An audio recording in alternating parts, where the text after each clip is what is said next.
saya cintai. Itu tadi diantara cara agar kita bisa menghindari dendam. Kemudian wasababuhu, sebab-sebab penyebab sifat dendam itu apa sih? Satu diantaranya di sini dijelaskan wayat bauhu sama nuhisolin. Ya, satu diantaranya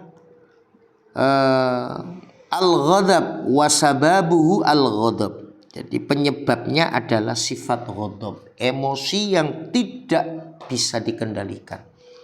Ya, makanya kalau kita mampu mengendalikan emosi, kata Rasulullah, balasannya adalah surga. Ya, la taghdab falakal jannah. Janganlah kamu marah, maka bagimu surga. Lah, kita sebab punya sifat hiddu itu karena amarah, dendam, emosi yang tidak bisa dikendalikan. Lah itu semuanya wayat ba'uhu sama nuhisolin muharramatun. Ya, diikuti oleh 8 perkara yang diharamkan. Ketika kita tidak mampu mengendalikan nafsu, marah, ya, panas, ya, wayat ba'uhu sama nuhisolin muharramatun, dan diikuti oleh 8 perkara yang diharamkan. Satu diantaranya hasadul mahqudi alaih, kedengkian orang yang menjadi sasaran dendam. Nah ini, orang itu kalau sudah dendam, dengki, ya pikirannya ya negatif, dendam. Makanya ada istilah dendam kesumat, saking mangkuli, ya, tidak bisa tertahan. Makanya jadi dendam kesumat. Itu yang enggak boleh. Jadi kedengkian orang yang menjadi sasaran dendam. Kemudian apalagi was sama tahu bimusibatihi. Ya, di samping itu kegembiraan atas musibah yang menimpanya. Ada berita teman yang suka menyakiti kita sakit, kita senang, bahkan malah ngomong jelek. Nah inilah karena dia ada punya sifat dendam. Ketika ada berita musibah yang menimpanya, kita tidak mendoakan, malah ngapok-ngapok. No, ini karena apa? Sifat dendam. Kemudian wahajruhu, ya, di samping itu wahajruhu wa intawaddadahu. Di samping itu memutus hubungan, wahajruhu, memutus hubungan dengannya. Kita tidak mau berteman lagi karena kita sering dikhianati, mungkin barangkali ditipu, ya, atau mungkin dibully dan seterusnya. Wa in anhu, di samping itu berpaling darinya dengan cara apa? Meremehkannya.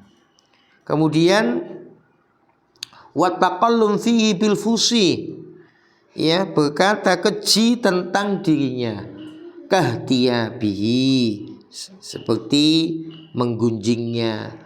Kemudian apalagi wa ifsa usirihi, menyiarkan, menampakkan rahasianya, kejelekannya diungkap di publik atau di-share di grupnya, karena yaitu tadi ada sifat dendam. Kemudian wa ida wa muhakatuhu istihza'an bih, di samping menggunjingnya, menyiarkan rahasia dan menirunya dengan maksud mengejek. Nah ini suka menghina, mengejek, atau mungkin ida menyakitinya, bima yu'limu badana, menyakiti dengan sesuatu yang menyakiti badannya.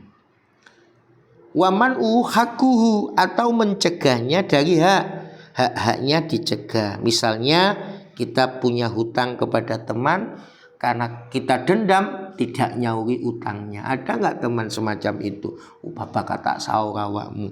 Lah ini anak-anak, ya, ka'alla yaqdiyahu tainahu, itu karena karena ada sifat dendam sehingga hal-hal yang tercela yaitu tadi sampai terjadi dalam dirinya.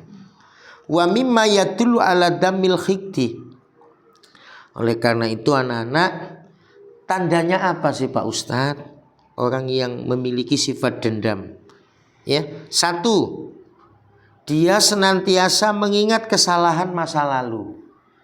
Sesama teman mungkin kita berteman, ada salah teman kita kelas 1.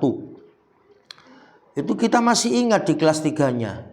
Oh, berarti kamu ciri orang yang dendam. Kemudian cenderung menjauhi dari orang yang menyakitinya. Tidak mau berteman karena dia pernah sakit hati. Kemudian bersikap sinis, iri hati. Ada temannya, ya. Kemudian hati kita tersakiti, enggak suka dan seterusnya. Kemudian menunggu kesempatan untuk membalas. Ini tanda berarti punya sifat dendam. Kapan saya bisa membalas? Tunggu kesempatan, ingin membalas biar apa? Lega hatinya. Itu berarti kamu punya tanda pendendam. Kemudian apalagi? Sulit memaafkan kesalahan. Setiap kita pasti punya salah. Ketika kamu sudah mengakui salah, kamu sulit memaafkan. Itu yang enggak boleh. Sulitnya memaafkan itu karena kamu masih punya rasa dendam. Kon mangkel aku, nggak boleh anak-anak. Ya, setiap kita ya pasti punya salah. Ya, jadi al-insan mahallul khata'i wan nisyan. Manusia adalah tempatnya salah, tempatnya dosa. Ketika sudah mengakui kesalahan kepada kita harus menerimanya dengan lapang dada. Makanya kalau kamu menjadi orang pendendam mungkin barangkali ya tadi sulit memaafkan kesalahan orang lain. Karena di hatimu masih ada sifat dendam. Masih menyimpan idmarusu wal khisu alal ita. Ya, masih menyimpan kejelekan-kejelekan ya, dan ada upaya ingin menyakiti. Nah, ini berarti kamu punya tanda orang pendendam. Atau mungkin barangkali menghindari penyelesaian diri, tidak diselesaikan dengan baik, batalah salawasi, enggak boleh anak-anak. Jadi ketika teman kita sudah merasa salah, ya harus berlapang dada hati kita untuk tetap memaafkan antar satu sama yang lain. Makanya wa mimma yadullu ala damil khiddi, ya, termasuk dalil yang menunjukkan celaan atas sifat dendam biar kita tidak memiliki sifat dendam, menghindari sifat dendam, ya. Ada dalil yang menjelaskan tentang damil khiddi, mencela sifat dendam. Apa itu diantaranya? Al-mu'min laisa bihukudin. Orang mukmin bukan seorang pendendam. Jika kamu merasa mukmin, hilangkan rasa dendam. Gak ada orang mukmin punya sifat dendam. Jika kita masih tetap memiliki sifat dendam, berarti perlu dipertanyakan kemukminan kita. Makanya Rasulullah menyatakan semacam itu biar kita selamat, tidak memiliki sifat dendam. Ingat, al-mu'min laisa ya bihakudin. Orang mukmin bukan seorang pendendam. Miliki jiwa pemaaf. Kita harus berlapang dada, berpikirlah positif, bersikaplah lebih penyayang, ya. Kemudian introspeksi, ya. Kita berusaha mau memaafkan kesalahan orang lain. Di samping itu, mengisi waktu dengan kesibukan-kesibukan yang bermanfaat biar kita selamat, tidak mempunyai sifat dendam. Anak-anakku semuanya, sekian ya materi malam ini. Semoga